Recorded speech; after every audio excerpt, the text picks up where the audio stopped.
बोले जय श्री राम राधे राधे। मुझे रीना यादव स्वागत करछी आपण मान के फिर गोटे नुआ वीडियो के। ये वीडियो भल लागले प्लीज लाइक करबे शेयर करबे। जेन मैंने नुआ अछन बोले मोर चैनल के सब्सक्राइब टे कर देबे। आउ आज का मुई आपण मान के गोटे वीडियो टे शेयर करमी। आउ सेटा होचे बिनन पदर शिव मंदिर प्रतिष्ठार वीडियो आसबा आपण माने देखिबे। आउ बहुत बढ़िया वीडियो माने आसबा आपण माने देखिबे। देखबार के नहीं भूलबे।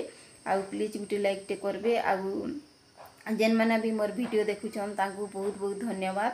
आउ जेन मैंने भी नहीं देखबार मोर वीडियो चैनल के सब्सक्राइब टे कर देबे। नोटिफिकेशन सबू आपण मानकर पाके पहुँची जीवा तो आपण माने वीडियो देखि पारबे। तो आसन पर वीडियो देखमा।